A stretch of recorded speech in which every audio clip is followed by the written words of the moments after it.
Masechet Gitin, Daf Memhe, on va commencer par Mem Dalet Amud Bet, au tiers de la page. Tanu Rabanan, Amocher Avdo Lechutz ala Haaretz, Yatsa la Herut, Vetzarich Get Shehrur Merabo Sheni. La Baraïta nous enseigne que celui qui a transgressé l'interdiction de vendre son Evet Kenaani en Chutz la Haaretz, parce qu'on ne doit pas le faire sortir d'Eretz Israël. Et on avait vu la mahloket entre Rashi et Tosfodrid.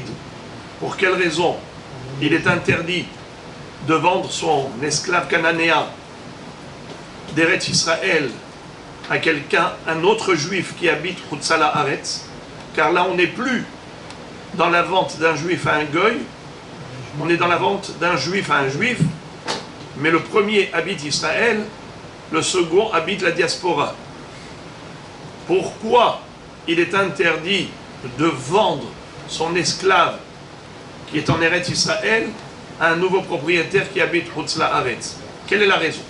Rachid disait que tout simplement il lui fait faire une avera. Laquelle? C'est de quitter Israël. On n'a pas le droit de quitter Eretz Israël. Comme on avait rappelé que Elimelech, Mahlon et Kilion sont morts parce qu'ils ont quitté Eretz Israël, bien que c'était dans une situation délicate, sur le plan financier. Il y avait de la famine en Israël. Ils étaient riches, mais ils étaient très sollicités. Ils ont voulu fuir Eretz Israël en cette période. Eh bien, ils ont payé cher. Ils ont fui la Tzedaka, mais dans la Gemara, là-bas, on retrouve une opinion selon laquelle, je crois que c'est Rabbi Shimon Bar Yochai qui dit que tout simplement parce qu'ils ont quitté Eretz Israël, pas seulement parce qu'ils ont fui la Tzedaka. En tout cas, la Braïta nous dit un chidouche. Il y a ici un knas, une amende. Laquelle pénalité? Qui peut me rappeler? Il doit racheter le Non, ça c'est que s'il fait un goy. Ça c'est que alors, s'il le vend un goy. c'est quoi la sanction? Yatsa la Herut. Mais pour qui? Mais pour qui c'est une sanction? Pour l'acheteur. Très bien. Vetzarir Get Shehrur Merabo Sheni. C'est qui va lui écrire le Get Shehrur? C'est le deuxième rab. C'est-à-dire non pas le vendeur, premier maître, mais l'acheteur, le deuxième maître. C'est lui qui va écrire le Get Shehrur, le libérer, puisqu'aujourd'hui c'est lui qui est propriétaire, et c'est lui qui va perdre l'argent. Il ne pourra pas se retourner et se rabattre vers le vendeur pour lui exiger l'argent en lui disant « mais tu m'as vendu un cadeau empoisonné ». Non. Et comme on verra dans la Gemara, que ce n'est pas la souris qui vole, c'est la tanière qui vole. Car si la souris n'avait pas un trou pour pouvoir garder le blé qu'elle vole, elle n'aurait pas volé le blé.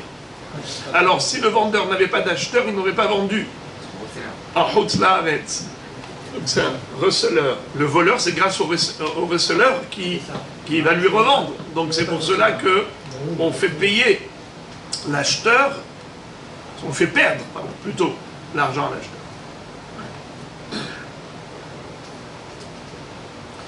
Mais Rabban Shimon ben Gamliel établit un distinguo. Rabban Shimon ben Gamliel omer Pe'amim yatsa ou Pe'amim lo yatsa. Parfois, l'esclave part en liberté parce qu'il a été vendu pour la diaspora, et parfois, il ne sort pas en liberté. Il reste esclave, bien que on l'a vendu a priori à quelqu'un qui habite la diaspora. Regardez la différence. Ketzad, comment concrètement et dans quel cas il sort en liberté? Amar, si le vendeur a dit Peloni Avdi, mon esclave Kenaani, Mechartiu Liploni Antochi, je l'ai vendu à monsieur un tel qui habite Antioche, c'est-à-dire pas qui habite Antioche, on l'appelle, je ne sais pas comment on dirait, L'Antochien. Le facile, le deuxième. Antochien. Antochien. Antochien. Donc je l'ai vendu à monsieur un tel l'antochien. Je voulais pas le dire au début parce que je me suis dit, ça s'entend chien, le pauvre, pourquoi, qu'est-ce qu'il a fait de mal? C'est pas un test. Parce qu'il a précisé. Non, Antioche. Si ça se trouve ça où? Voilà, il a écrit dans le Shtab, je l'ai vendu à monsieur Antochi, monsieur Antel, qui est d'Antioche. Loyatsa. Ça veut dire quoi, Loyatsa? Le Eved Kenaani n'est pas libéré. Les Antochi chez Antochia, je l'ai vendu à l'Antiochien qui habite Antioche, Yatsa. Là, en effet, le Eved Kenaani est de facto libéré et son maître, le deuxième, l'acheteur, va devoir lui écrire un get shehur. Ça, c'est qui parle? C'est qui a enseigné cette différence? Rabban Shimon ben Gamliel. La Gemara va s'étonner par rapport à cet enseignement de Rabban Shimon ben Gamliel, qui établit un distinguo entre Antochi et Antochi chez Antochia. S'il vous plaît, traduisez-moi en français Antochi et Antochi chez Antochia. Dans quel cas le Eved Kenaani ne sort pas en liberté? C'est quand le vendeur a écrit « Je l'ai vendu à qui ?» À Antochi. Et dans quel cas il sort en liberté? C'est quand il a écrit « Je l'ai vendu à Antochi chez Antochia ». Quelle est la différence? Ça veut dire Antochi. Antochi, c'est par exemple, vous aujourd'hui vous habitez Natania. Mais comment on vous appelle? Les Français. Pourquoi on vous appelle Français? Parce que vous êtes venus de France. Vous êtes des Olim Hadashim, des immigrants, nouveaux immigrants de France. Alors vous avez gardé le titre, les Français. À peine vous avez commencé à dire le premier mot, on vous répond en français parce qu'on sait que vous venez de France, même si vous parlez en hébreu. Alors, ça s'appelle Antochi. Mais si on dit Antochi chez Antochia, ça veut dire que vous n'êtes pas des Olim Hadashim, vous êtes des touristes. Donc vous habitez encore en diaspora, vous habitez encore à Antioche. Alors, c'est ça la différence. Lorsque je vends à Antochi, Antochi, ça veut dire juste un Antiochien, ça veut dire qu'il vient de là-bas, c'est son origine. Il est originaire de Antioche. Ça ne veut pas dire qu'il habite là-bas actuellement. Mais si je dis Antochi chez Antochia, ça veut dire qu'il habite là-bas encore actuellement. Donc même si je lui vends en Israël le Eved Kenaani, mais je sais pertinemment que je lui vends pourquoi? Pour l'amener au Chutz La'aretz. Donc ce Eved Kenaani est destiné à se retrouver en Chutz La'aretz. Alors là, on a la Gzera de Chachamim, Yatsa la Herut. Mais entre parenthèses, la Gemara dit, intéressant ce que tu me dis. Vehatania, mechartiu le Antochi, Yatsa. Les Antochi, Asharoui Belod, lo Yatsa. J'ai pas compris. Dans la Baraïta, il est écrit que si le bonhomme a vendu juste à Antochi, à l'Antiochien, alors de facto, le Eved Kenaani est libéré. Mais si il a écrit « Je l'ai vendu à l'Antiochien qui habite Lod », c'est comme j'ai dit tout à l'heure, je l'ai vendu aux Français qui habitent Natania, alors lo yatsa la herut. D'accord? Alors c'est contradictoire, pourquoi? Parce qu'une fois tu dis que Antochi, ça ne veut pas dire qu'il habite Antioche. Antochi, ça veut dire qu'il est originaire d'Antioche. Et donc il n'y a pas de sanction. Car il habite en Israël. Mais dans la deuxième braïta, on dit le contraire. Que si on a dit juste Antochi, ça veut dire Antochi qui habite Antioche. Pour dire que c'est un homme qui habite Israël, mais qui est juste originaire d'Antioche, qu'est-ce qu'il faut écrire? Antochi Shegar Belod. Antochi Hasharoui Belod. La ville de Lod, c'est là-bas où habitait l'Antiochien. Ça veut dire qu'il était originaire d'Antioche, mais maintenant il habite la ville de Lod, près de l'aéroport. Alors, lui, donc là c'est clair, net et précis que j'avais pas l'intention de l'envoyer en Chutz La'aretz. J'ai écrit qu'il habite Israël. Donc la contradiction, elle est par rapport à Antochi. Dans la première baraïta, quand est-ce que le Evet Kenaani sort en liberté? Que si il est écrit Antochi Shebe Antoria. Là, il sort en liberté. Mais si on a écrit juste Antochi, Antochi, ça veut dire qu'il habite en Israël. Et donc, Lo Yatsa la Herut. Et dans la deuxième braïta, c'est le contraire. Antochi, ça veut dire d'emblée qu'il habite en Chutz La'aretz. L'Antiochien, il habite Antioche. Pour dire que cet Antiochien habite Israël, il faut l'écrire. Antochi, Asharoui Belod. Mais jusqu'à preuve du contraire, quand on dit Antochi, ça veut dire qu'il habite Antochia. Alors, je ne comprends pas. Alors, Antochi, Yatsa la Herut ou Lo Yatsa la Herut? Contradiction. Une fois tu me dis que Antochi tout court, Yatsa la Herut, et une fois tu me dis que Antochi tout court, Lo Yatsa la Herut. Réponse. La Kashia. Ha de Hitle Beta Be'eretz Israël. Ha de Hitle Ushpiza Be'eretz Israël. C'est-à-dire, il y a des gens qui ont Baruch Hashem une maison en France et une maison en Israël. D'accord? Ils ont un pied-à-terre ici aussi. Alors si tu vends à un juif, bien qu'il soit originaire d'Antioche ou de Paris, mais bien sûr on parle d'un juif qui vend à un juif, on ne parle pas ici d'un juif qui vend à un goy. Simplement c'est qu'il habite Chutz La'aretz. Alors, originaire de France, originaire d'Antioche, quand il se trouve ici en Israël, il habite chez lui parce qu'il a un appartement en Israël.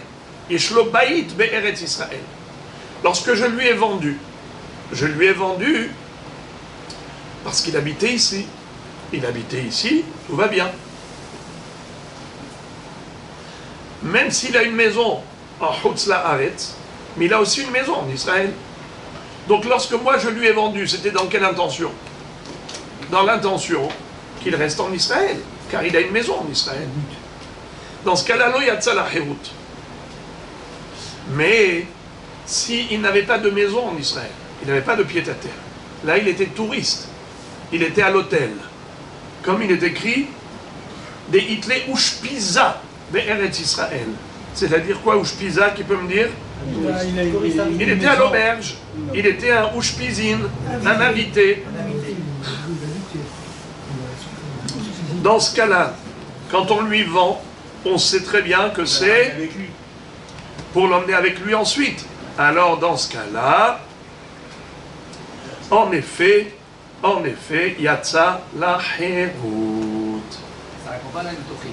Hein? Ça répond pas à la contradiction. Si? Non? Alors parfois c'est Antochi chez Shlobaït et parfois c'est Antochi chez Enlobaït Be'eretz Israël. Oui, d'accord, mais quand il le dit, on ne comprend pas qu'il a une maison ou pas une maison dans les deux termes. C'est ça. C'est le même terme. Donc comment on peut savoir qu'il a une maison ou pas une maison? Alors, en général, quand on écrit Antochi, tout seul, si on sait qu'il a une maison, même s'il n'a pas écrit Antochi Be'eretz Israël, on sait qu'il a une maison, alors tout va bien. Mais si on sait qu'il n'a pas de maison, alors tout va mal. Ça veut dire, Yatsa la Herut, dans le cas de Antochi, qui est Ushpiza. Et Lo Yatsa la Herut, c'est Antochi, qui a une maison en Israël. Ba'e Rabbi Yirmiyah. Ben Bavel, Shenasa Isha, Be'eretz Israël, והכניסה לו עבדים ושפחות ודעתו לחזור. מהו? תבעה למאן דאמר הדין עמה, תבעה למאן דאמר הדין עמו. תבעה למאן דאמר הדין עמה, כיוון דהדין עמה כדידה דמו, או דילמה כיוון דמשה בדלה לפרע כדידי דמו. ותבעה למאן דאמר הדין עמו, כיוון דהדין עמו כדידי דמו, Odinma, kevan de lo kanele le gouffé, kedida damu teko. La Gemara se pose une question. Après qu'on ait appris le principe que celui qui vend un Eved Kenaani à un autre juif qui habite la diaspora, Hachamim l'ont sanctionné. Ils ont dit, le Eved Kenaani yatsa la Herut. Question, qu'en est-il d'un mariage? Une femme qui habitait Eretz Israël, et elle avait un Eved Kenaani. On lui a fait un shidur avec un touriste. Il habitait Hutzala Haaretz. D'accord? Alors maintenant, quand elle va se marier avec lui, on sait que la femme, elle arrive avec un trousseau, avec une nedounia. Il existe deux sortes de patrimoine.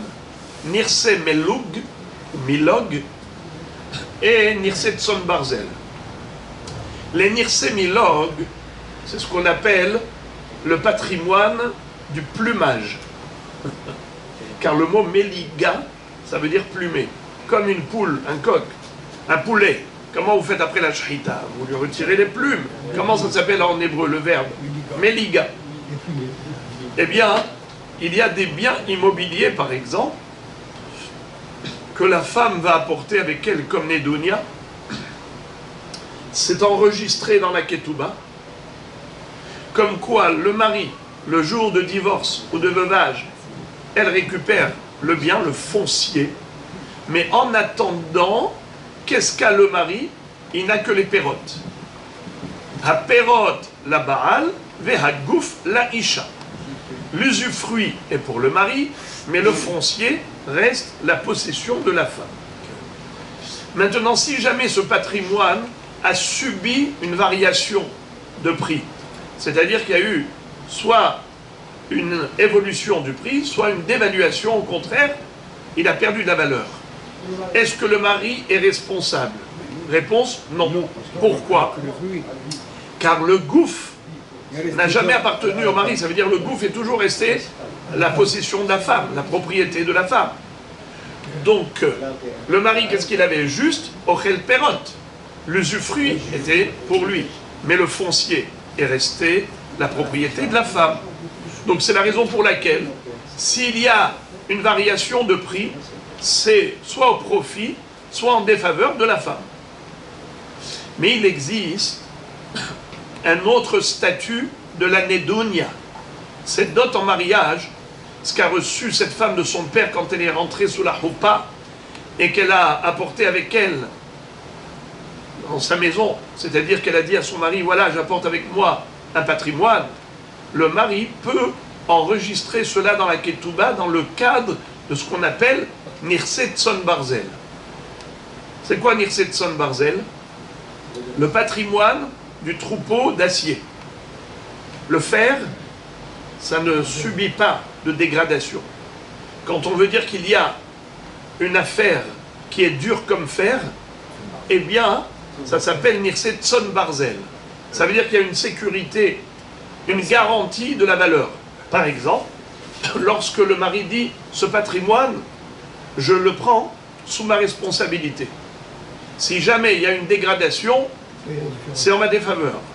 Mais attention, s'il y a justement une plus-value, c'est moi qui en bénéficie. Ça s'appelle Nirse Tson Barzel. Comme on le dit dans la Ketouba. Vous l'entendez toujours sous la Choupa, dans la Ketouba israélienne. En France, on a une autre version de Ketouba. Mais ici, c'est Im hotiru, im pihatu pihatulo, ve im hotiru hotirulo. Si les biens ont subi une dépréciation, eh bien, c'est lui qui a perdu. Si au contraire, les biens ont eu une plus-value, c'est lui qui a gagné. Im pihatu pahot, pihatulo. Im hotiru, yoter, hotirulo. Ok, ça s'appelle Nirse Tson Barzel. Ça ressemble à une vente. Car, étant donné que le mari s'engage à payer la valeur de ses biens en fonction du prix actuel, aujourd'hui, combien ça coûte? 100 000 shekels. Il dit, voilà, je prends sur moi 100 000 shekels. C'est comme si il avait acheté ses biens et qu'il en était le propriétaire. Et qu'est-ce qu'il doit? Que de l'argent.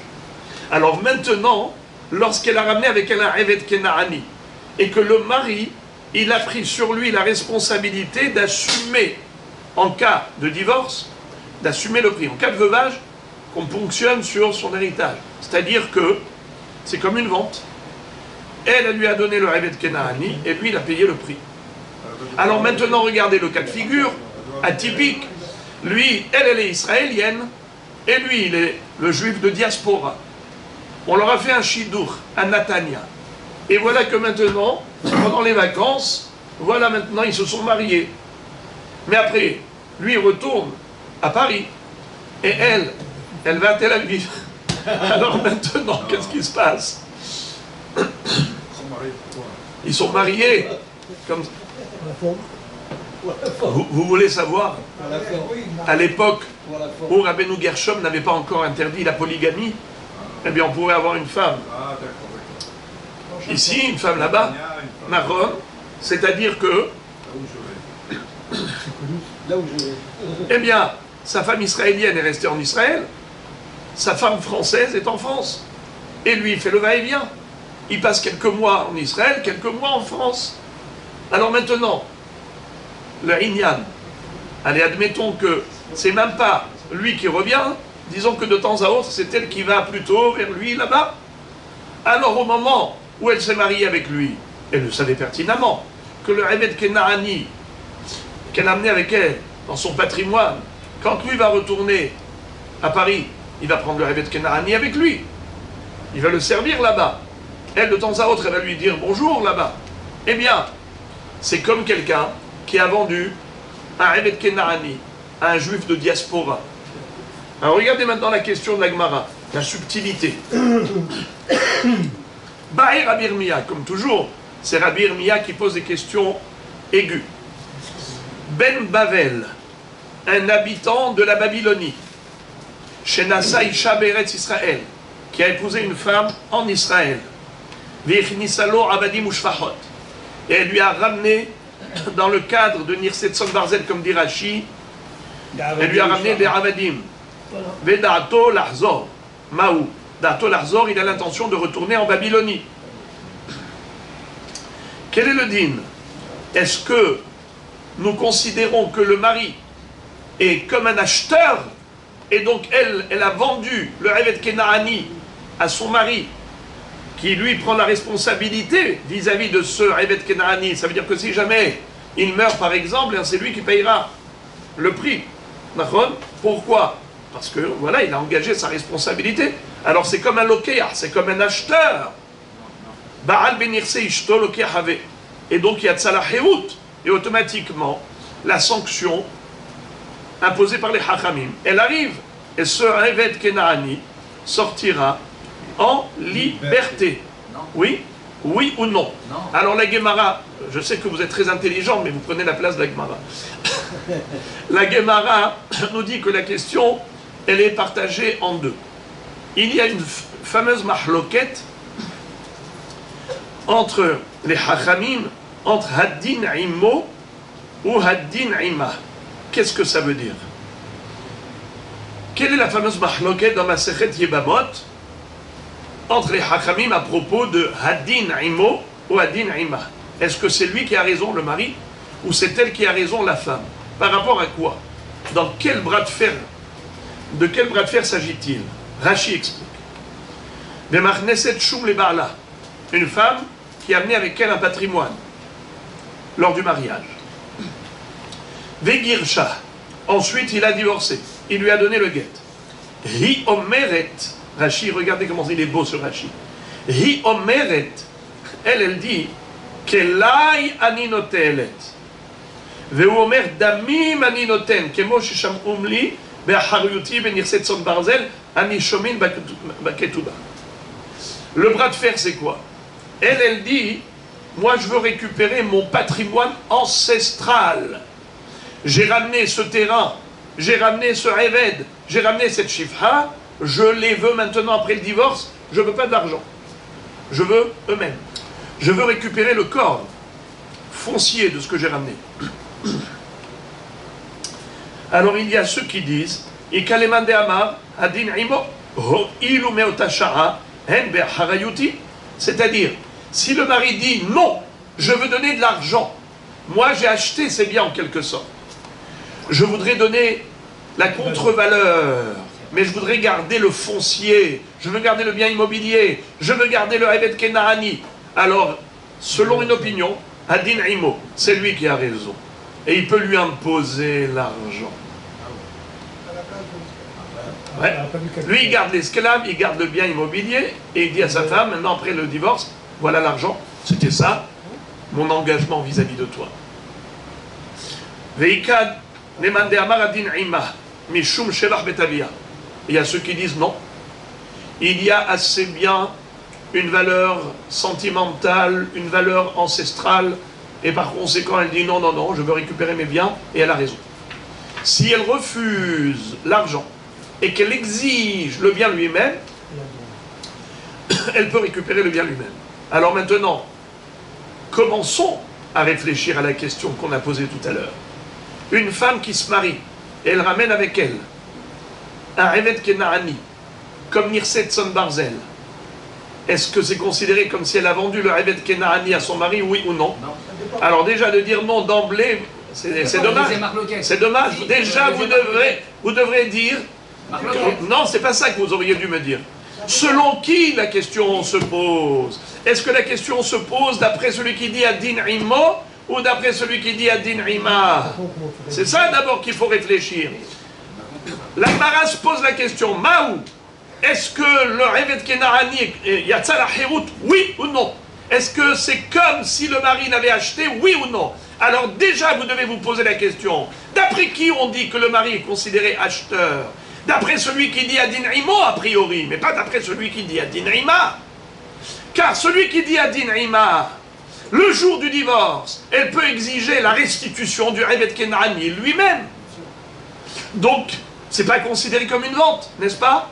Donc dans ce cas-là, lo yatsa la hirut, n'est-ce pas? Et d'après celui qui dit Adin Imo, c'est-à-dire que le mari peut imposer à la femme l'argent et garder le Eved Kenahani, donc c'est considéré comme une vente. Donc d'après ce Mandéama, c'est sûr que yatsa la hirut. Eh bien c'est faux et c'est faux. La Gemara dit, on peut se poser la question, selon celui qui dit Adin Imo, et on peut se poser la question d'après celui qui dit Adin Ima. C'est ça maintenant la finesse et la subtilité de la Gemara. Elle va dire que la question se pose selon les deux opinions. Ah bon? Mais selon la logique, c'est pas comme ça a priori. Adin Imo, donc c'est un acheteur. Adin Ima, donc elle lui a jamais vendu. Je comprends pas pourquoi la question se pose. Regardez la finesse. La Gemara dit comme ça. Tiv'eleman de Amar. Adin Ima. Alors on commence.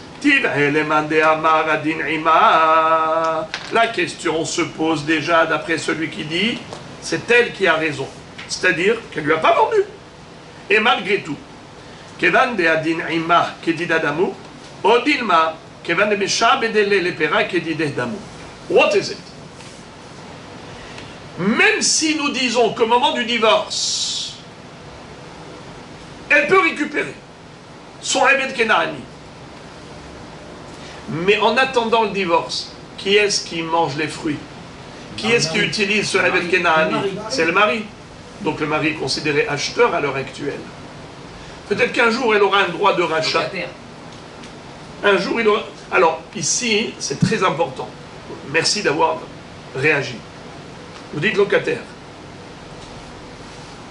Ça, en général, c'est pour Nirse Melog. Pour le Nirse Milog, oui, le foncier reste appartenant à la femme et l'usufruit au mari. On n'a jamais dit que le mari était propriétaire du foncier. Le capital lui-même, ça appartient toujours à la femme, ça n'a jamais appartenu au mari. Il avait un droit d'utilisation. Mais ici, on n'est pas dans Nirse Milog. Ici, on est dans Nirse Son Barzel. Comment la Gemara parle de Perot? Alors les Mefarshim disent ici que ce n'est pas des pérotes halachiques, c'est des pérotes réelles, physiques. C'est-à-dire, ici on ne parle pas de Nirse Milog, on parle de Nirse Son Barzel, donc le mari il a comme une propriété. Mais ça se traduit par la jouissance des fruits, de l'usufruit. Dans la réalité, techniquement, qu'est-ce que fait le mari pendant toute la période de vie maritale? Eh bien, il aurait le pérote. C'est un siman qu'en réalité, pendant toute cette période, il en est propriétaire. Il ne mange pas ses fruits à elle, il mange ses fruits à lui. Abaal aurait le pérote de Nissetsan Barzel. Alors c'est vrai qu'un jour, elle peut exiger de racheter, en quelque sorte. Mais en attendant, c'est lui qui est le propriétaire, donc c'est comme si elle a vendu à un habitant de Chutz La'aretz, puisque lui, c'était un juif babylonien avec qui elle s'est mariée. Donc c'est comme si elle a vendu avec Kenaani à un juif de Chutz La'aretz. Et donc la sanction va tomber, il sera libéré. Ou bien on va dire ma pitom. Puisqu'on a dit à Din Ima que le jour J du divorce, elle peut le récupérer, sous-entendu que c'est toujours resté à elle, et donc elle ne l'a jamais vendu. Donc il n'y a pas de raison de la sanctionner ou de le sanctionner. Il n'y a pas de sanction ici. Voilà comment la Gemara explique les deux facettes du doute selon l'opinion Adin Ima.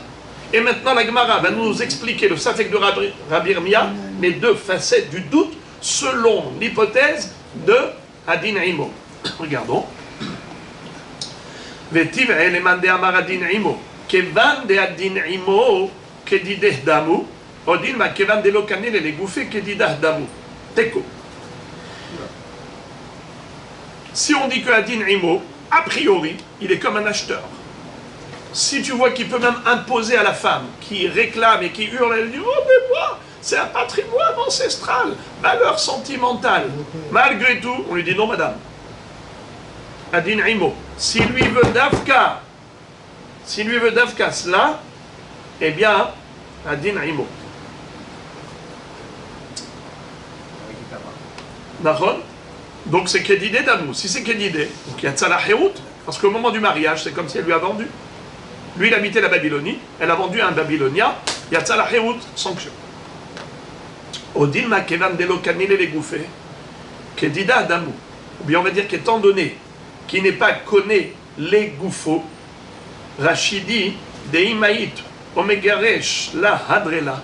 C'est-à-dire que si jamais il y a divorce, et lui, il ne veut pas garder ça, eh bien, ça retourne chez elle. Nachon. Lui, il préfère l'argent, il ne veut pas le bien. Alors, c'était toujours à elle. C'était à elle, et c'est resté son patrimoine. Donc, dans ce cas-là, l'Oyatza la Hérout, puisque c'est toujours resté dans sa propriété à elle, Kedida Damou. L'Agmara conclut avec un mot, Teko. On n'a pas de réponse à l'heure actuelle à cette question. Est-ce que Yatza la Hérout, oui ou non? Amar Rabbi Abaou. Rabbi Abaou enseigne. Shanali Rabbi Yohanan. Rabbi Yohanan m'a enseigné. Rabbi Abaou était l'élève de Rabbi Yohanan. Eved, chez Yatza Harabo les Souria. Umcharosham Rabo, Yatza la Hérout. Qu'est-ce que ça veut dire? Lorsque Monsieur Israël, c'est comme ça que je l'appelle, il peut être Reuven, Shimon, Levi, Yehuda, Issachar, Zevulun, qui était propriétaire d'un Eved Kenaani. Il habitait Eretz Israël. D'accord? C'était un Israélien. Mais il y avait des problèmes de manifestation en Israël pour la réforme juridique.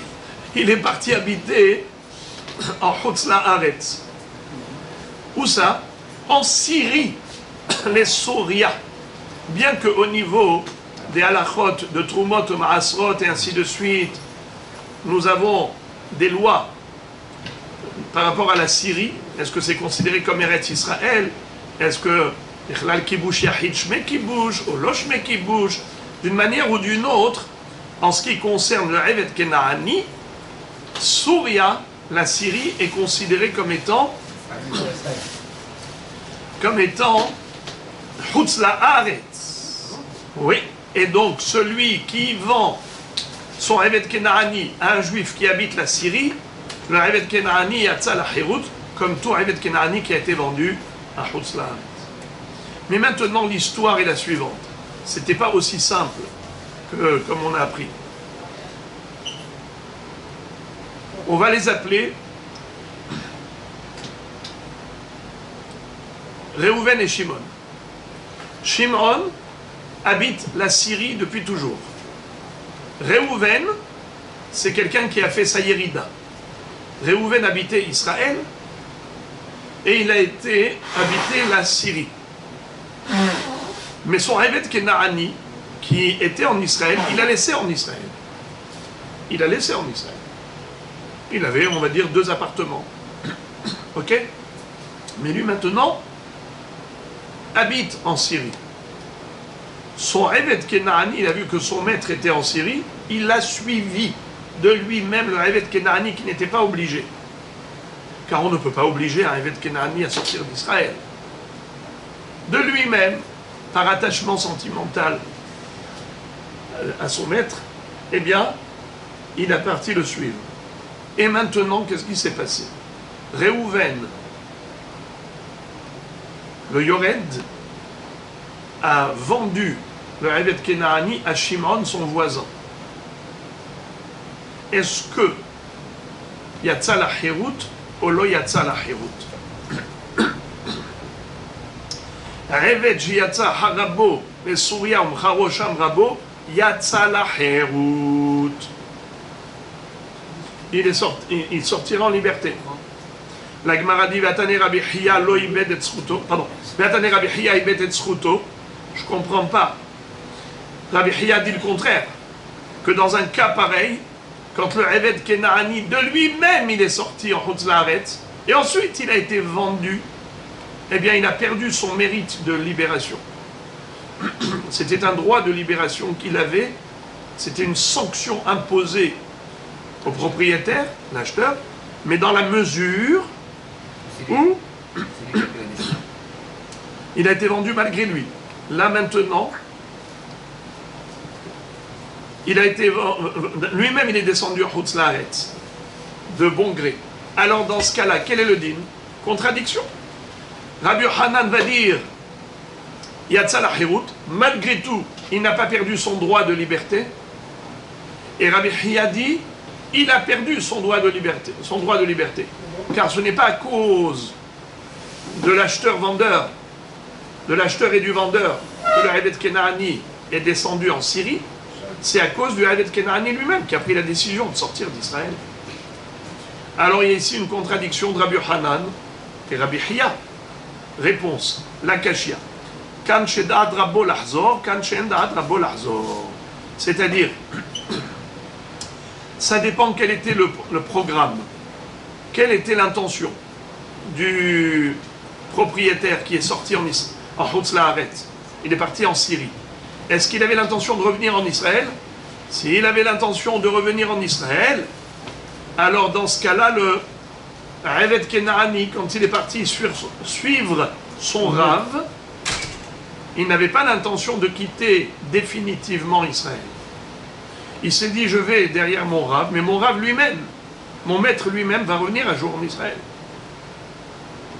Mais maintenant qu'il a été vendu par son maître à un juif de Syrie, un juif syrien, alors maintenant c'est qui est coupable? C'est le maître. Car le Eved, quand il a quitté Israël, c'était pas pour habiter en Syrie. C'était dans l'intention de revenir avec son maître en Israël. D'Arto Larzor. Alors maintenant que Israël l'a vendu à un juif syrien, alors il le cloue là-bas. Il a bloqué en Chutz La'aretz. Qui est coupable? Eh bien le maître. C'est pour cela qu'il sortira la Hirut. Mais dans la mesure où depuis le début le maître n'avait pas l'intention de revenir en Israël, le maître a quitté Israël pour la Syrie définitivement, et le Eved Kenaani était encore en Israël, et il a décidé un beau jour de rejoindre son maître. Donc c'est qui a décidé d'aller en Chutz La'aretz? C'est pas le maître, c'est l'esclave lui-même. Et bien dans ce cas-là, le maître ne va pas le perdre. Le maître ne sera pas sanctionné. Car il n'est pas coupable. C'est lui, c'est l'esclave qui était le premier à prendre l'initiative de quitter Israël. Ibed et Zechuto, c'est dans le sens où la libération c'est un zéchout. Normalement, quand on sanctionne le maître et on libère le Eved, alors c'est une chova pour le maître et c'est un zéchout pour le Eved. C'est toujours comme ça. Quand on condamne le maître à le libérer, c'est une condamnation pour le maître, une sanction. Mais pour l'esclave, c'est une aubaine. Par contre, c'est un srout. Eh bien, ce srout, il ne l'aura pas cette fois-ci. Pourquoi?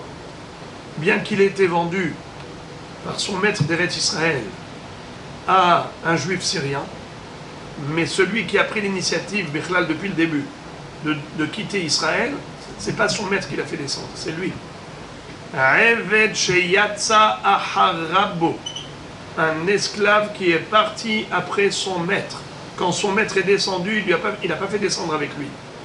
Alors, étant donné que il savait que son maître n'allait jamais revenir, Enda adrabo lahzor, et malgré tout il est sorti, ça veut dire que lui, le Eved Kenaani, a pris l'initiative de quitter Eretz Israël, tant pis pour lui. Il ne gagnera pas dans cette affaire. Ibed et zerut. Quand est-ce qu'il est gagnant? Quand est-ce qu'il est gagnant? C'est son maître qui le fait descendre. Hein? C'est son maître qui le fait descendre. Quand c'est son maître qui le fait descendre.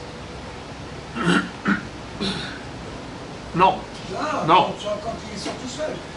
Il est sorti seul, mais chez son maître qui avait l'intention de revenir en Israël. Aussi, oui. Parce que, Il y a deux choses. ouais, mais Un, ça c'est pas shoot. Votre cas c'est pas shoot. Mais le hidouche ici, c'est que même s'il rejoint son maître qui était en Syrie, on ne le tient pas coupable au Eved Kenaani.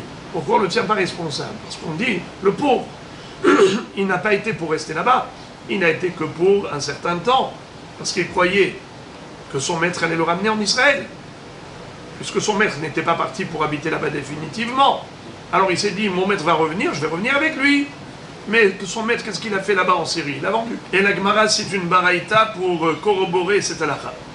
Ve'atania, en général, Ve'atania, c'est une question, mais la Ve'atania, c'est une preuve. Et voici une baraïta qui démontre que c'est vrai. Il est écrit, Yotzea Eved Harabo les Souria. Dans une baraïta, il est écrit que le Eved peut suivre son maître en Syrie. Yotse ha'eved aharabo les Souria. La Gemara pose la question, Yotse, le sagid et le nafik. D'ailleurs, le mot Yotse, c'est presque un ordre, une obligation. Yotse ha'eved aharabo les Souria. Alors, la Gemara pose la question, dit, lo sagid et lo nafik, ve'atnan ve'enakol motzi'in. Qu'est-ce que ça veut dire?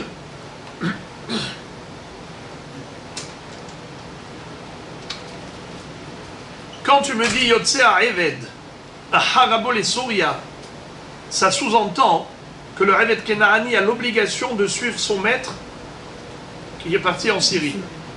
Mais est-ce que c'est une obligation? Pourtant on a appris dans une Mishnah, Maseret Ktubot Avkuf Yod, Hakol Ma'alin ven Hakol Motzi'in. Un homme qui a une femme, qui a des esclaves, il peut les obliger à faire la aliyah.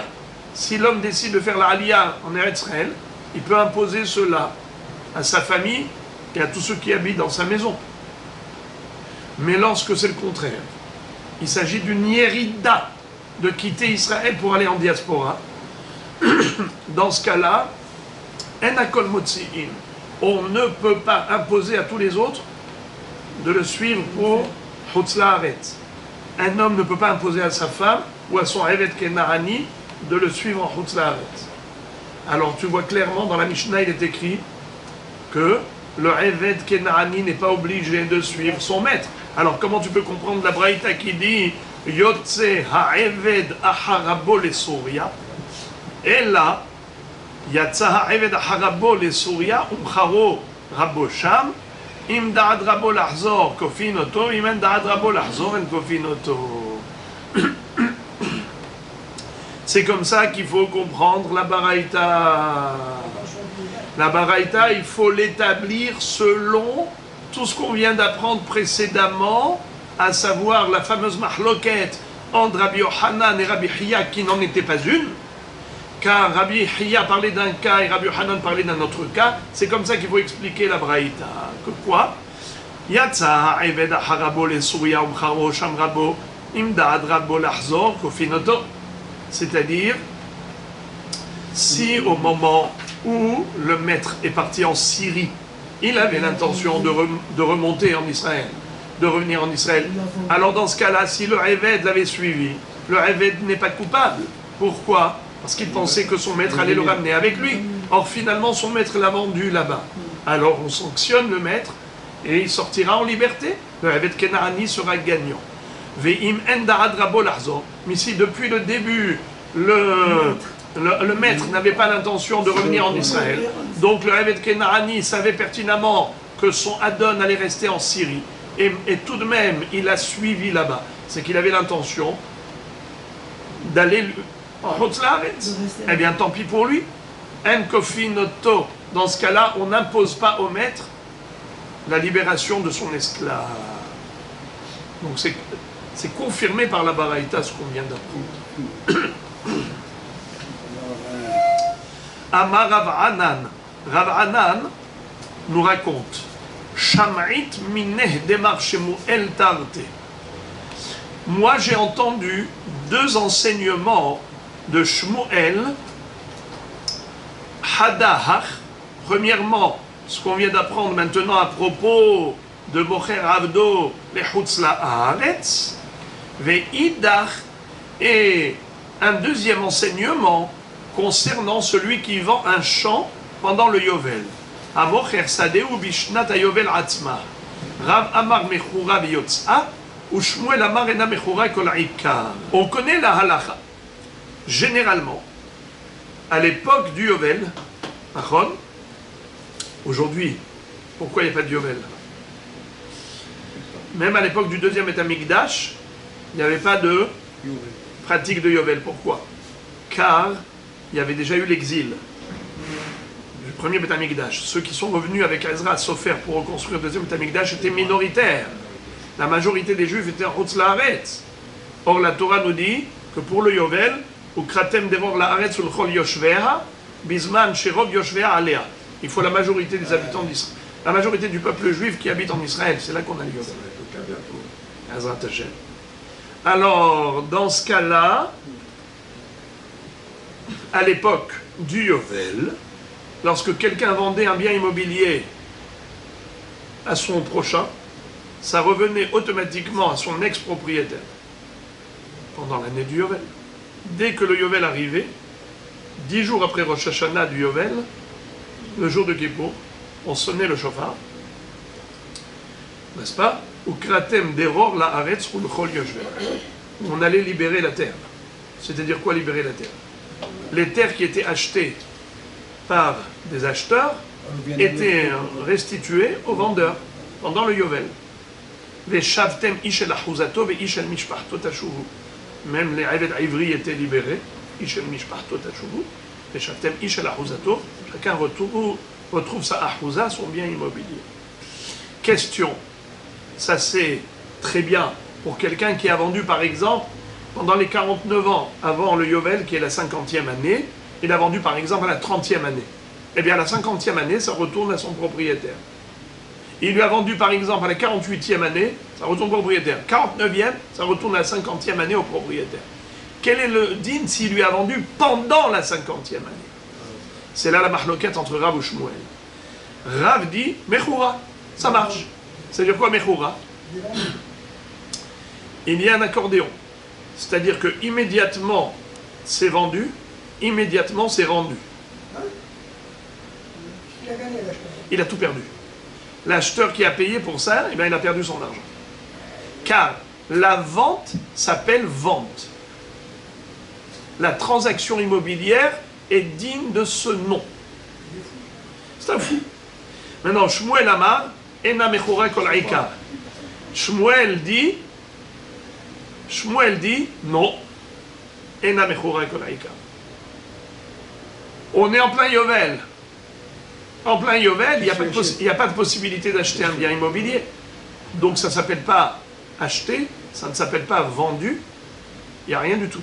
Donc l'argent évidemment, reste.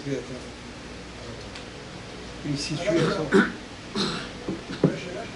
Hein? Oui, il faut tout pour acheter L'argent reste chez son propriétaire et le bien reste chez son propriétaire. Il n'y a pas eu de transaction commerciale.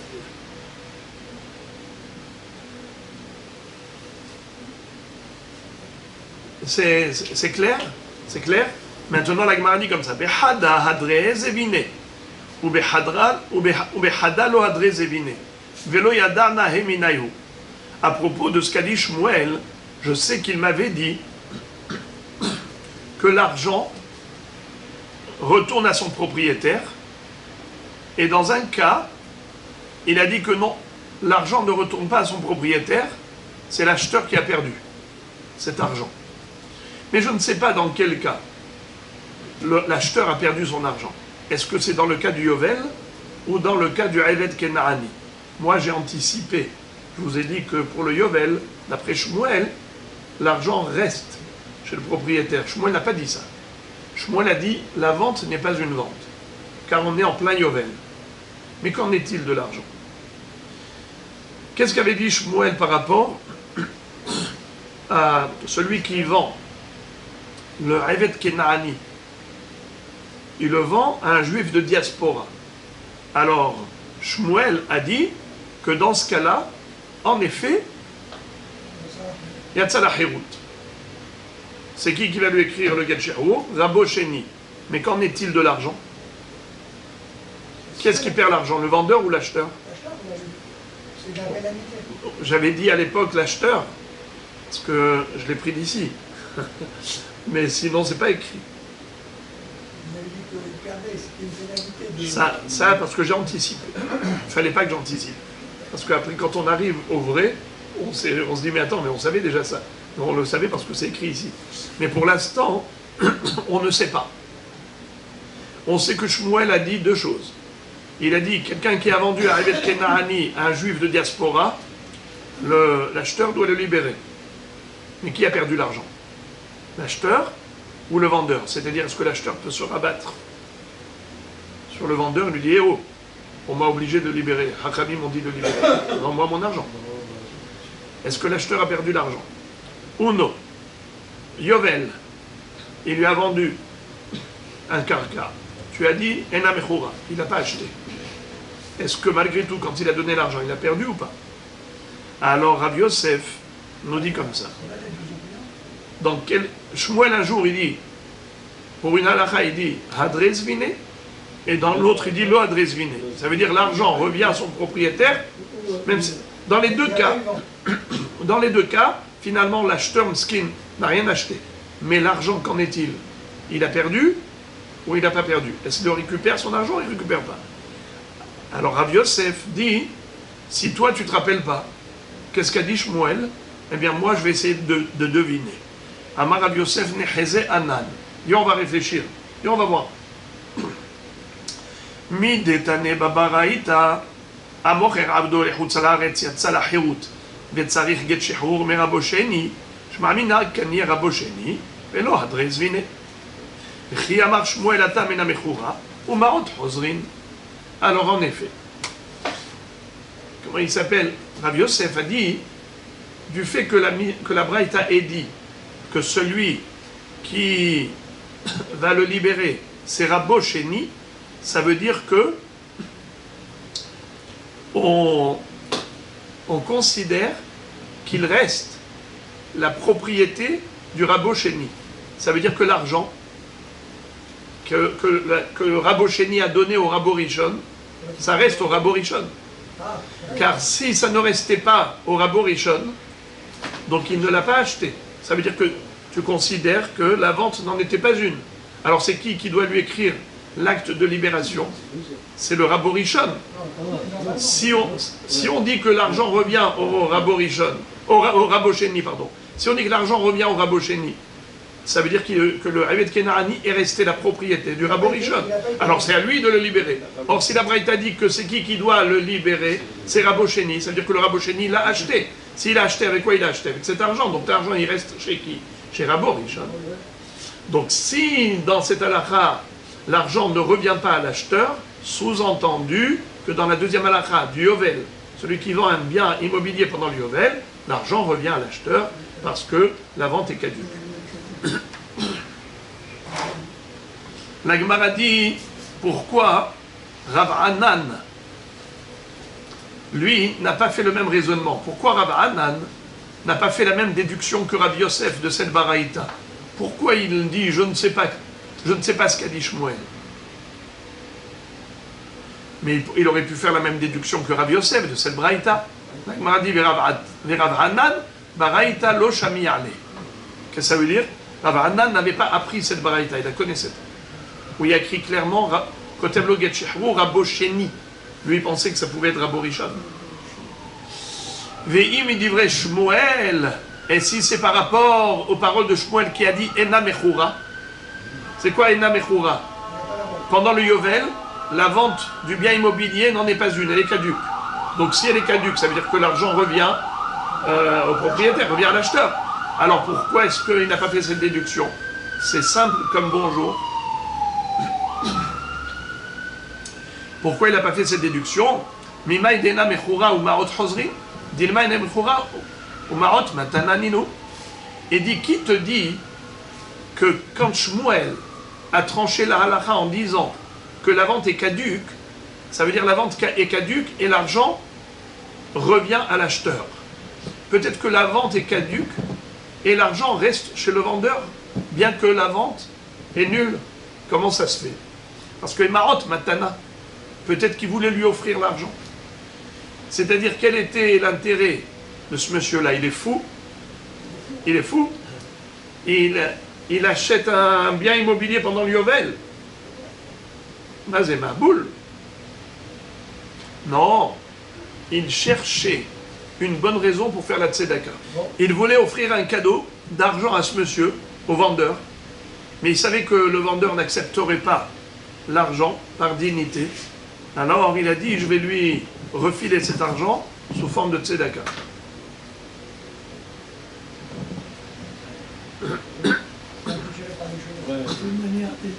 Amarot matana. Et où est-ce qu'on a trouvé la même idée? Midede ava mekadesh et achoto, deitmar mekadesh et achoto, rabamar marot chosrin, ushmalamar marot matana. Quel est le din si quelqu'un dit à sa sœur, tiens une bague, hareat mekudeshet li betabarzu kedat Moshe ve Israël. Ça marche pas. Maintenant, qu'est-ce qu'elle fait avec la bague? Elle la garde ou elle la rend? Mahloket. Rav dit, marot chosrin, l'argent est rendu au bonhomme, au frère. Moi j'ai parlé d'une bague, mais ça peut être de l'argent. Et l'autre il dit c'est un cadeau. Shmuel dit matana. Pourquoi? Parce que le frère savait que sa sœur ne veut pas accepter de cadeau. Qu'est-ce qu'il fait? Il lui dit tiens, je te donne la bague ou je te donne l'argent sous forme de kiddushin. Il dit tiens, arrête mes coups d'échette li, arrête mes coups d'échette li. Après elle lève les yeux et dit mais c'est quoi mes coups d'échette li? Mais tu es mon frère. Il a dit oui, mais garde l'argent. Est-ce qu'elle est en droit de garder l'argent? Rav dit non. L'argent ne lui appartient pas parce que ça a été donné sous forme de kiddushin. Et Shmuel a dit que puisqu'il n'y a pas de kiddushin, alors c'est donné en tant que matana. Eh bien c'est exactement pareil. Quand on donne de l'argent pour un bien immobilier pendant le Yovel, Shmuel dit, c'est vrai que Ena Mechura, mais ça peut être une matana. C'est pour cela que Rav Hanan s'est posé la question. Il dit, je ne suis pas sûr que l'argent revient à l'acheteur. Car bien que Shmuel ait dit, Ena Mechura, la vente est caduque, il n'est pas dit que l'argent revient à l'acheteur. Peut-être que l'argent reste chez le vendeur, car l'acheteur lui a donné comme cadeau. C'est pour ça qu'il avait un safek. Ce n'est que Rabbi Yosef qui a démontré autrement que non, l'argent revient au vendeur, à l'acheteur, parce que le bien immobilier n'a jamais été vendu.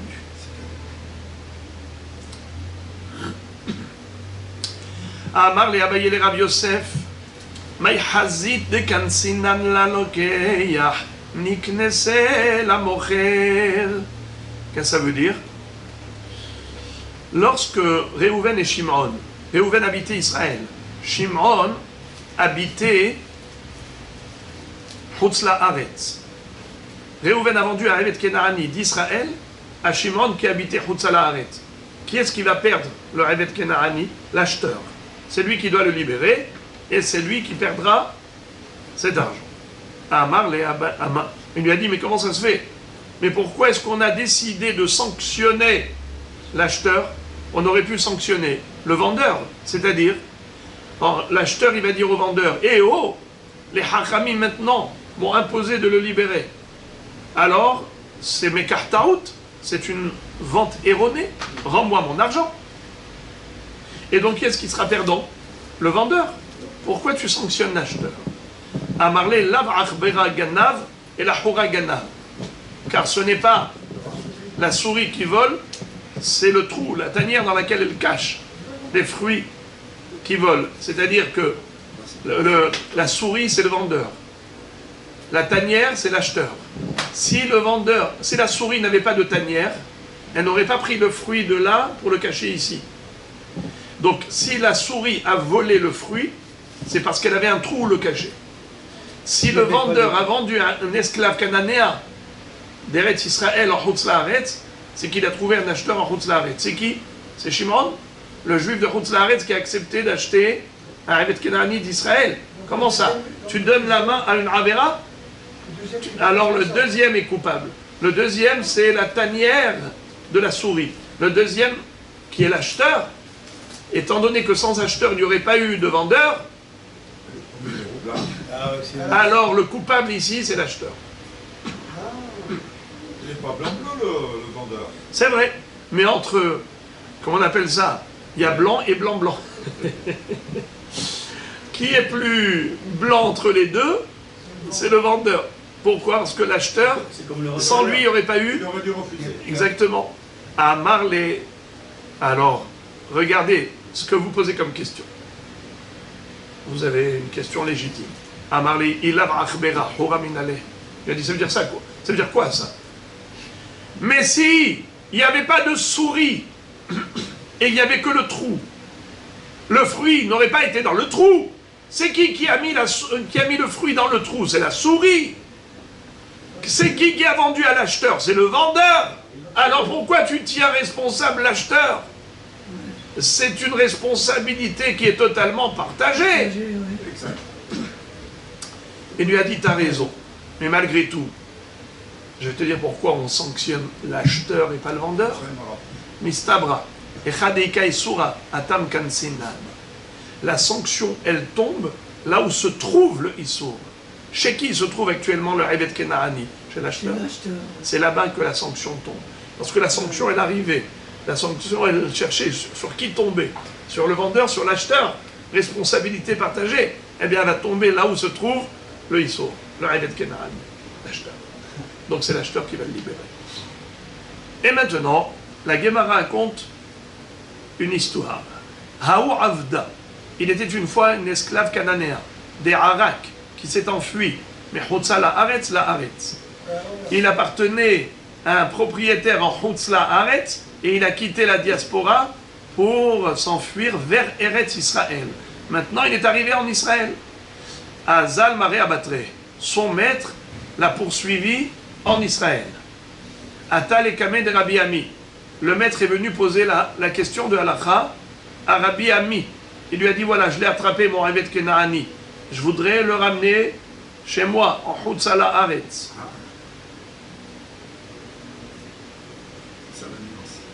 Ai-je le droit de l'obliger à revenir en Israël? En Chutz La'aretz, pardon. Il lui a dit non.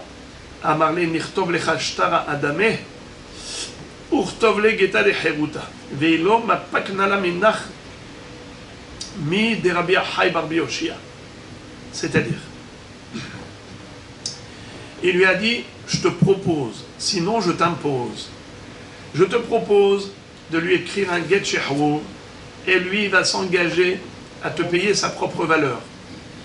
Il va écrire une reconnaissance de dette et il va travailler plus tard pour te rembourser ce que tu as perdu, c'est-à-dire la valeur du Evet Kenaani. Si tu refuses, eh bien je vais carrément te déposséder de ce Eved Kenaani pour le laisser en Israël sur la base d'un enseignement de Rabbi Hai Bar Yoshia. Quel est l'enseignement de Rabbi Hai Bar Yoshia? Des Tanya, il y a une braïta relative au pasuk suivant. Lo yeshvu be'artsecha pen yachti otrali. La Torah nous dit que lorsqu'on va conquérir Eretz Israël à l'époque de Yoshua bin Nun, eh bien, il fallait être maharim les Shiv'a Umot. Lo yeshvu be'artsecha pen yachti otrali. Il ne faut pas que ces Umot habitent en Eretz Israël, car avec leur pratique d'idolâtrie, ils vont vous entraîner à tout ce qui est négatif, tout ce qui est contraire à la Torah. Ils vont vous faire fauter.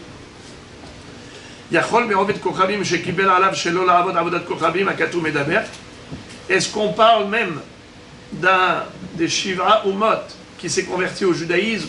Même lui, on n'a pas le droit de le laisser en Israël. Talmud lomar lo tasgir eved el adonav asher inatzel elecha me'im adonav. Alors on te dit que non. Si jamais il s'est converti au judaïsme, alors dans ce cas-là, il peut rester avec toi. Qu'est-ce que ça veut dire? Un Oved Kochavim qui s'est enfui de la Avodah Zara pour venir habiter chez toi, Nachon? Eh bien, Maïtakanato, Aimecha Yeshev Bekirbecha. Il ne faut pas le renvoyer d'Eretz Israël, tu le laisseras habiter chez toi. Donc, de quoi la Torah parle? Quand elle a dit tu dois les expulser, c'est quand ils restent idolâtres. Mais s'ils ne restent pas idolâtres, alors ne les renvoie pas. Et c'est cela le pirouge du pasouk. Lotasgir Eved el Adonav, ne livre pas l'esclave entre les mains de son maître, Asher inatzel elecha me'im Adonav, qui va quitter, qui va fuir son maître pour venir chez toi. C'est qui son maître? C'est la Avodah Zara. Il a fui son maître, ça veut dire qu'il a fui la Avodah Zara. La Gemara dit, c'est pas son maître qu'il a fui. Il a fui son père. Kashiale les Rabbi Yoshia. Rabbi Yoshia s'était posé une question. Haï me'im adonav, me'im aviv mi ba'ele. Si on parle d'un homme qui était goy, on ne parle pas d'un Eved, on parle d'un Oved Kochavim, un goy tout court, qui a arrêté d'être Oved Avodah Zara, d'être idolâtre. Celui-ci, il a fui l'idolâtrie. Tu l'appelles comment? Eved Asher inatzel me'im adonav. Asher inatzel elecha me'im adonav. Il s'est enfui de son Adon. Mais non, il s'est enfui de son père, qui l'oblige à faire de la Avodah Zara. Il oblige à faire de la Avodah Zara. Donc on n'aurait pas dû dire inatzel elecha me'im adonav, mais me'im aviv. Alors le pasouk, c'est pas de, il parle pas d'un goy. Le pasouk, il parle d'un Eved Kenaani. Et là, Amar Rabbi Yoshia bemocher avdo lechutzala, ve'etzakatu medaber. Qu'est-ce que ça veut dire? Ici, on parle d'un Eved Kenaani qui a été vendu de Eretz Israël à Chutz La'aretz. Eh bien, le juif de Chutz La'aretz ne pourra pas l'asservir, le garder comme esclave, il sera obligé de le libérer. Reuven qui habite Israël a vendu Eved Kenaani à Shimon qui habite Chutz La'aretz. Eh bien, Lotasgir Eved el Adonav. Traduction. Lotasgir Eved el Adonav. Tu ne vas pas livrer l'esclave entre les mains de son maître. Pourquoi? Puisqu'il habite en Chutz La'aretz, alors son maître doit le libérer. Donc il ne sera plus esclave. C'est a priori ça le pirouge. Rabbi Hai Bar Yoshia réfute même ce pirouge. Et il va donner un troisième pirouge en pasouk. Mais Kashiale, les Rabbi Hai Bar Yoshia, Hai asher inatzel elecha, asher inatzel me'imecha mi ba'eleh. Dans ce cas-là, il faudra dire, non pas, et la Torah aurait dû dire, non pas asher inatzel elecha, mais asher inatzel me'imecha. Qui le donne à qui? Le juif israélien au juif de diaspora. Et à qui on est en train de parler? On est en train de parler aux juifs d'Israël. On lui dit, tu ne peux pas l'obliger à servir le maître de Chutz La'aretz. Donc tu aurais dû dire, Asher inatzel, non pas elecha, mais inatzel me'imecha. Ça veut dire celui qui va être séparé de toi pour être livré aux mains du nouveau maître en Chutz La'aretz. Non, lotasgir. Alors le mot elecha n'est pas cohérent, il fallait dire me'imecha. C'est pour cela qu'il va arriver au troisième pérouche. Et là, Rabbi Yochai bar Yoshia, be'eved shebarach mechutz la'aretz hakatuv medaber. Donc, forcément, de quoi parle la Torah? Elle parle du cas de Rabbi Ami. Le Eved Kenaani appartenait à un juif de diaspora. Il s'est enfui vers Eretz Israël. Et maintenant, le maître de diaspora l'a poursuivi en Israël. Il veut le rattraper pour le redescendre en Chutz La'aretz. La Torah dit au Dayan, Lo tasgir eved el Adonav, asher inatzel elecha me'im Adonav. La Torah dit au Dayan d'Israël, ne livre pas ce Eved Kenaani aux mains de son propriétaire de Chutz La'aretz. Car ce Eved Kenaani a quitté la diaspora pour venir en Israël, laisse-le en Israël. Au contraire, impose à son maître de lui écrire un get shehrur en contrepartie de ce que va lui payer plus tard le Eved Kenaani, sa propre valeur. Mais surtout, ne l'oblige pas à retourner en diaspora. Tout à l'heure, en préambule, j'ai cité Rashi et j'ai oublié de citer Tosfot Rid. Rashi dit que tout simplement, parce que on oblige le Eved Kenaani à quitter Eretz Israël, alors que c'est une mitzvah d'habiter en Israël. Mais Tosfot Rid disait que on oblige le Eved Kenaani à renoncer aux mitzvot d'Eretz Israël. Pas seulement l'habitation en Israël, mais même la terouma et le maaser, des fruits. Quand il va aller là-bas, il n'aura plus l'occasion de faire cette mitzvah. Est-ce qu'il a le droit de manger des fruits qui n'ont pas été prélevés de terouma et maaser? Il va manger de ce que son maître lui donne. Oui. Donc mais est-ce qu'il peut manger de ce que son maître lui donne sans que ses fruits aient eu le prélèvement? De toute manière, il pourra avoir mangé avec ce que son maître lui donnera. Très bien. Si son maître lui a donné des fruits, tevel. La mitzvah ne lui impose pas à lui. Ah bon? Son maître lui a donné des fruits, tevel. Maintenant, il doit manger. Qu'est-ce qu'il doit faire? Il doit dire à son maître que c'est... Non, il lui a donné du tevel. Il dit, prends, c'est pour toi. Qu'est-ce qu'il fait? Il prélève alors? Bien sûr. Mais c'est comme une femme. Une femme, elle a le droit de manger du tevel. Elle est obligée de prélever avant de manger la terouma et le maaser. Lui, pareil. C'est ce que dit Tosfot Rid. Bon. Et maintenant, parlons d'une autre baraita qui interprète le même verset. Tanya idach, lotasgir eved el Adonav. Rabbi Omer, belokeh evet al menat leshahrero, akatuv medaber. Echidami, amar Rab Nachman bar Yitzhak, de katav lehachi, lekshe ekachacha, hare atzmecha kanui lecha me'avsha. Rabbeinu HaKadosh, donne une toute autre interprétation à ce pasuk. Et il dit, quand la Torah nous dit ne livre pas l'esclave aux mains de son maître, lorsque l'esclave se sauve et s'enfuit vers toi, eh bien, on parle de quoi? On parle d'un Adon un peu spécial. Pourquoi il a fait ça, je ne sais pas. Peut-être qu'au début il avait un bon cœur, après il est devenu avare. Il a été acheté un Eved Kenaani et il lui a écrit: lorsque je t'achèterai, tu seras de facto libéré. Et maintenant qu'il a acheté, il a regretté. Il dit non, non, non, je ne veux pas le libérer. Maintenant le Eved Kenaani vient au Beddin. Il dit Boraï Verabotaï, regardez, quand il m'avait acheté, il avait écrit sur cet acte d'achat l'acte de libération. Et maintenant il dit non, non, je lui appartiens. Il veut me prendre. Et le Adon, il veut l'attraper.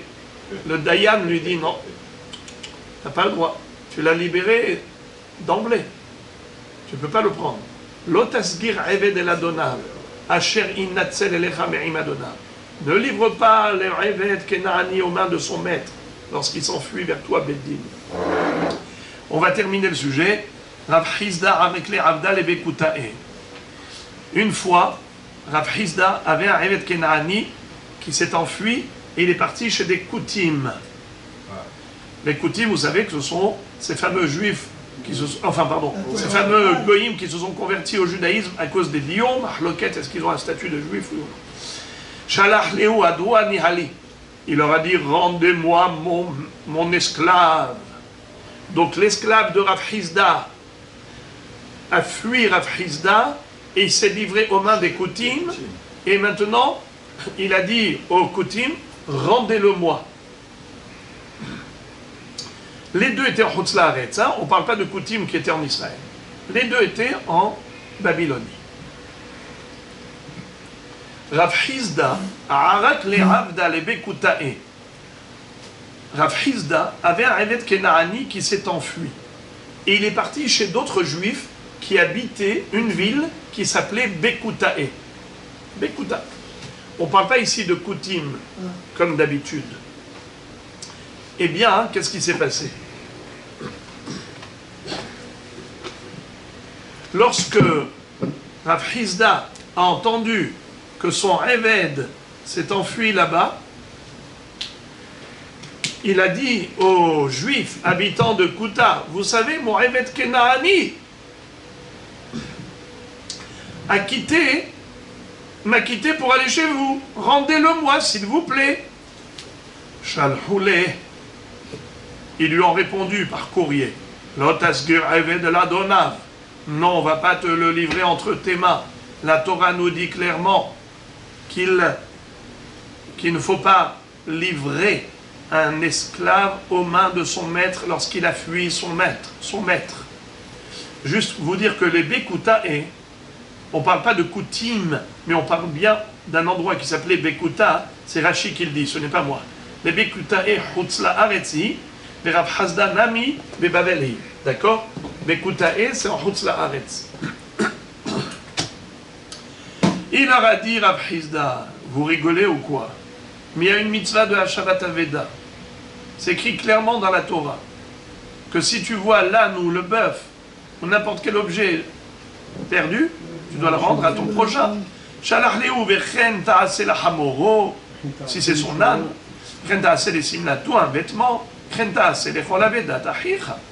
n'importe quel objet perdu, même le Evet Kenaani, c'est mon objet perdu. Ils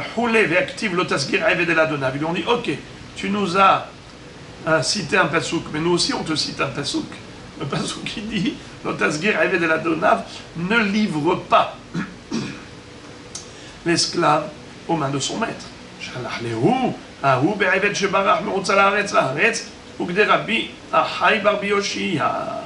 Qu'est-ce que ça veut dire?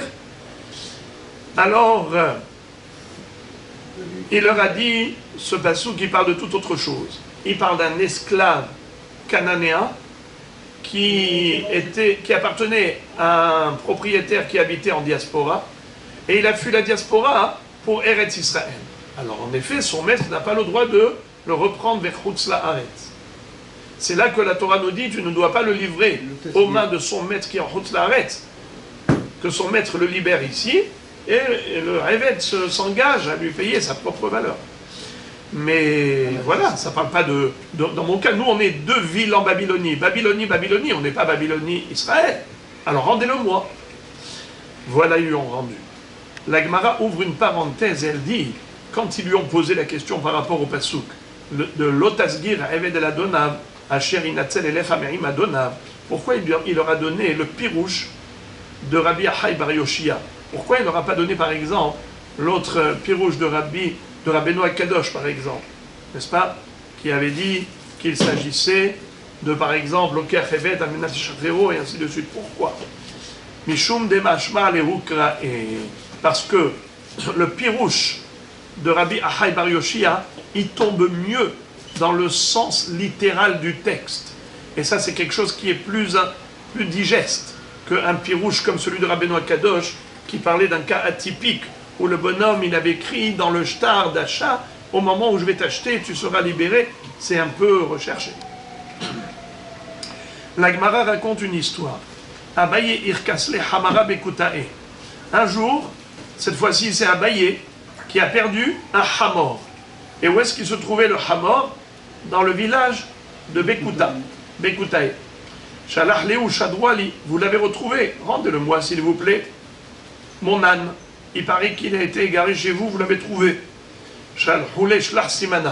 Ils lui ont dit, envoie-nous un siman si tu veux qu'on te le rende. Shalach Léou de Hivara Kerese. Il leur a dit, le ventre de mon âne il est blanc. Shalhoule, il a de Nahmani at, lo ava meshadar naleni halach.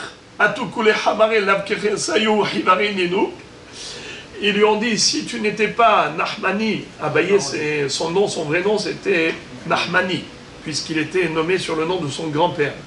Rabba bar Nahmani, son nom, l'avait nommé Nahmani, puisqu'il était Yatom de sa naissance. Abaye, c'est les initiales de Asher Bechai Yeruham Yatom. Il a perdu son père quand sa mère était enceinte, et sa mère est morte à la naissance.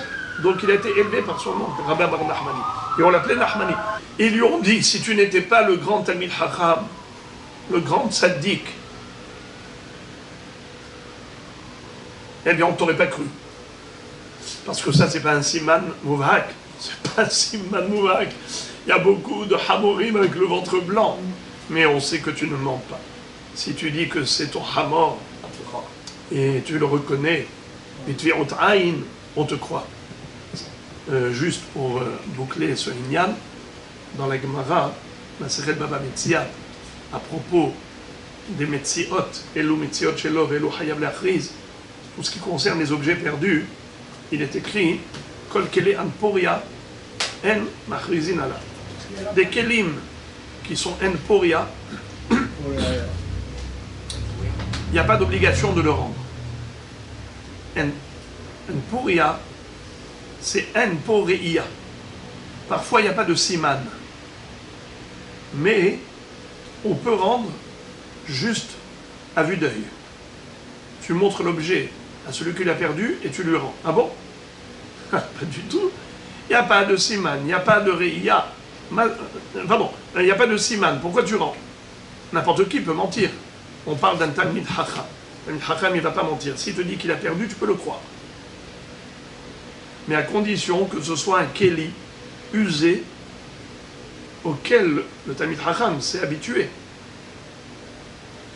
Étant donné qu'il s'est familiarisé avec cet objet, à vue d'œil, il le reconnaît. Mais il n'a pas de siman. Par exemple, une casserole. Une casserole, toutes les casseroles, elles sont vendues dans le marché, elles sont les mêmes. Elles ont 2 ans, elles sont en couleur argentée, ce que vous voulez. Alors, il n'y a pas de siman. Mais le propriétaire qui l'a vu des centaines de fois, sa casserole, il la voit, il sait que c'est la sienne.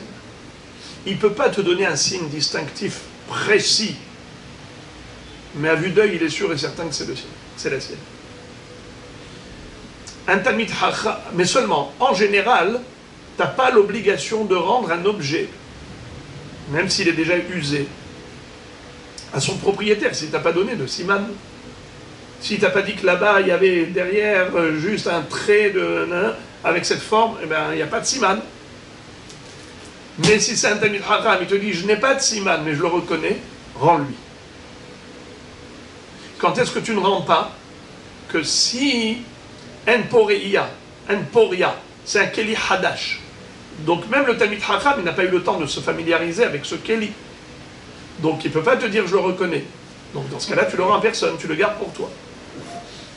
Ils ont dit à Abaye, ce Hamor, si toi tu dis que c'est le tien, on te croit, sur parole. C'est pas parce que tu as donné un bon siman. Tu as dit le ventre est blanc, il y en a plein. Donc, c'est uniquement parce que tu sais que c'est ton âne, on te le rend.